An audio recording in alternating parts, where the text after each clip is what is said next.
In this episode, we are moving from print quality problems into another part of printer support that frustrates beginners just as much, and that is figuring out why a document will not print even when the printer itself looks perfectly fine.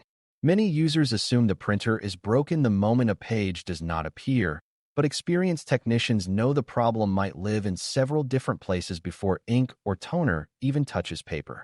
A document may be trapped in the queue, sent to the wrong tray, blocked by a bad driver, interrupted by a broken cable, or unable to reach the printer at all over the network.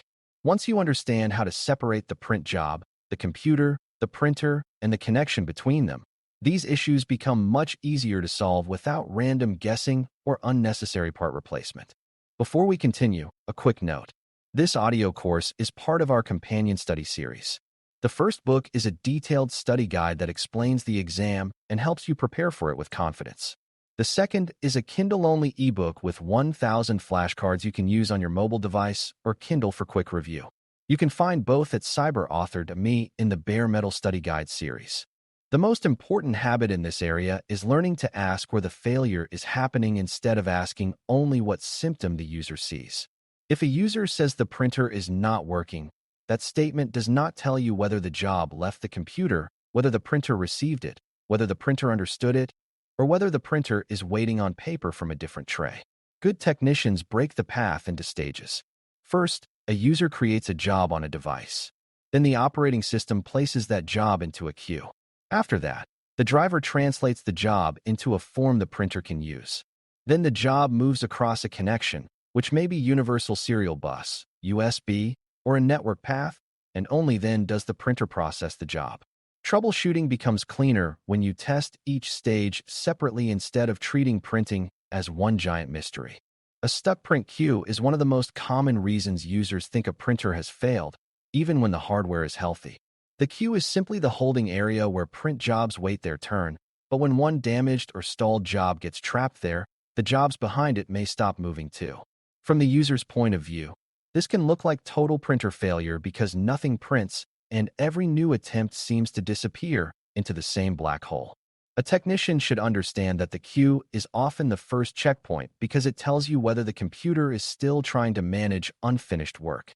If jobs are piling up, pausing, showing error states, or refusing to clear, the problem may be local to the system handling print jobs rather than inside the printer itself. That is why staring only at the printer can waste time when the evidence is still visible on the computer. When technicians investigate a queue problem, they are really trying to answer a simple question about motion. Is the job moving forward, or did it stop at the computer before ever reaching the printer? If the document enters the queue but remains there with no progress, that suggests the operating system, the print service, or the connection from the computer to the printer may be interrupted.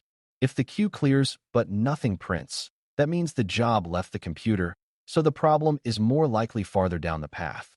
If the queue contains an older failed job ahead of a new one, that stuck job may block everything behind it and create a false impression that all new printing is broken.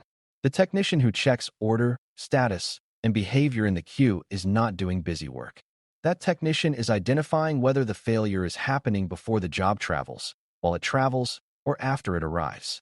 Offline printers create a different kind of confusion because the user often sees a device name that still exists on the computer but no longer behaves like a reachable printer. The printer may show as unavailable even though it is plugged in, powered on, or visible in the room. That usually means the computer and printer are not communicating in the way the operating system expects. On a direct connection, the issue may be a disconnected cable, a damaged cable, a loose connector, a failed port, or a printer that is powered on but not fully ready.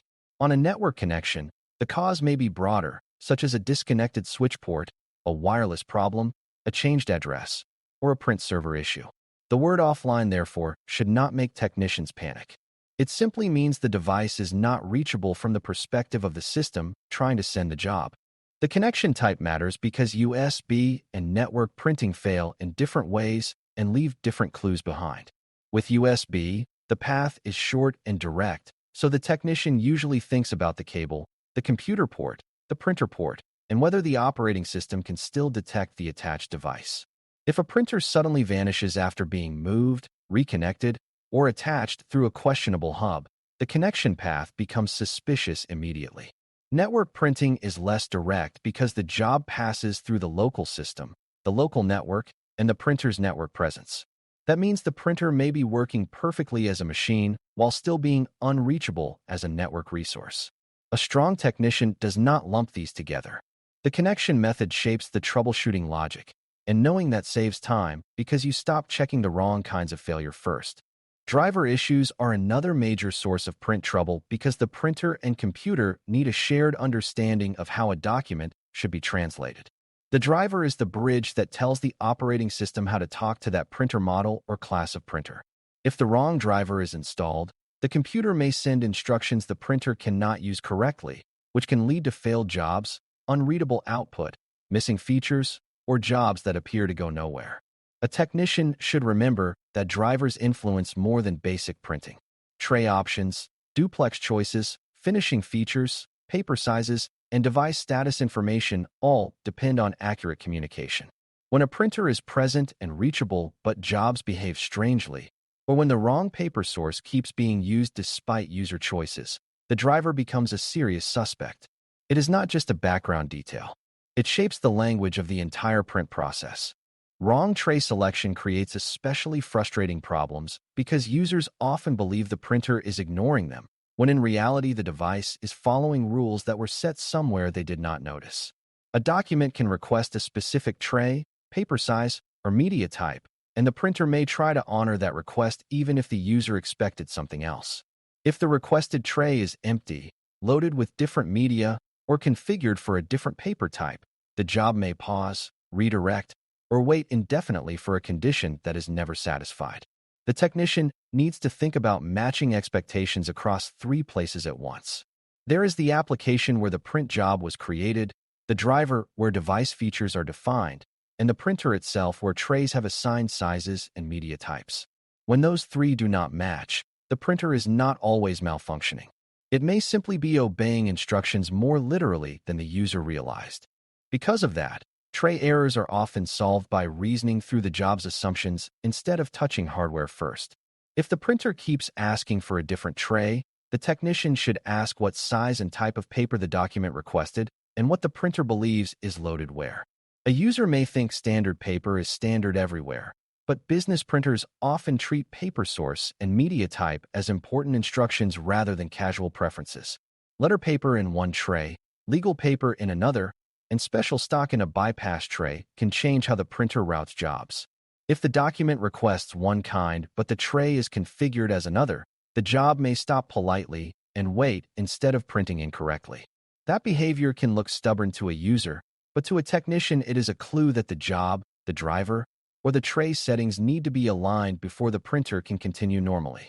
Printer connectivity over a network adds another layer because now technicians must think beyond the local computer and consider whether the path to the printer is still valid from end to end. The printer may have the wrong network settings, or the computer may be pointing to an outdated printer address, or the network segment connecting them may have changed. From the user's perspective, all of those feel identical because the final symptom is still no printed page. But a clean troubleshooter verifies reachability step by step. Can the user's system still see the printer as a network device? Can another user print to it? Or is the issue isolated? Does the printer appear healthy from its own display, or is it showing a network warning? These questions matter because they separate local workstation trouble from shared infrastructure trouble, and that difference determines whether the fix belongs on the user's system or somewhere deeper in the environment. One of the most useful technician mindsets is to avoid blaming the printer too early when multiple devices are involved. If one user cannot print but others can, the printer is less likely to be the core problem. If all users fail at once, the printer or its shared path becomes more likely.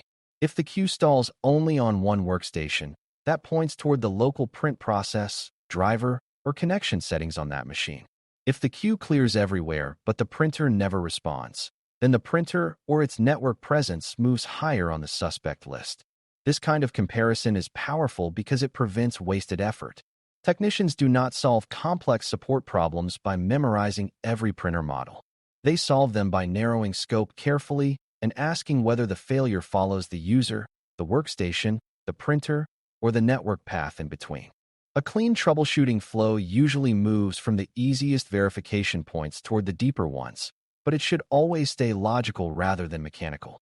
First, the technician confirms the symptom with the user and checks whether the job is still in the queue or disappeared. Next comes the question of whether the printer appears ready, offline, or waiting on paper or tray conditions. Then the connection path matters. On USB, that means checking whether the device is still recognized through that direct connection. On a network, it means deciding whether the printer is reachable from the user's system and whether the issue is isolated or shared. After that, attention shifts toward driver behavior, tray mapping, and any mismatch between job settings and printer configuration. This order works well because it follows the life of the print job from creation to delivery rather than bouncing randomly between unrelated guesses. Another beginner misconception is that clearing the queue always fixes a printing issue. Clearing the queue can remove a blocked job and restore normal operation, so it is often helpful, but it is not the same as identifying root cause. If the queue filled because of a damaged job, then clearing it may solve the immediate problem. If it filled because the printer was unreachable, then the jobs will simply pile up again until the path is repaired. If the queue behavior was caused by a driver problem, then new jobs may continue to fail in the same way. The same idea applies to restarting the printer. A restart can reset temporary states, but it does not correct bad tray mapping, a broken cable, or a computer that is talking to the wrong device definition. Good technicians appreciate quick relief steps, but they also keep asking why the problem happened in the first place. The real skill behind printer support is learning to verify one link at a time until the faulty link becomes obvious. Is the user sending the job successfully? Is the queue processing the job? Is the driver translating it properly? Is the printer reachable through USB or the network? Is the printer waiting because of tray requirements or media settings rather than a true failure? This way of thinking transforms printer problems from vague frustration into a chain of evidence. Once you see printing as a path rather than a single event, the choices become much clearer. A stuck queue points you toward the print process on the system. A wrong tray request points you toward settings and driver logic. An offline device points you toward reachability. Each symptom belongs somewhere, and technicians improve by learning to place it correctly. By the end of this discussion, the most important thing to remember is that a printer problem is often not a printer problem in the narrow sense users mean when they call for help. A failed print job may come from the queue, the driver, the physical printer, or the path connecting everything together, and the technician's job is to separate those possibilities instead of guessing. Stuck jobs suggest trouble in the queue or the print service. Offline states suggest a lost or broken connection. Wrong tray selection often points toward mismatched job, driver, or tray settings. USB and network failures require different thinking because the path itself is different. When you verify each stage cleanly, you stop chasing noise, you protect user time, and you solve printing issues with the calm logic that good support work always depends on. Thanks for listening. For more audio courses, daily newsletters, and more, please visit DailyCyber.News.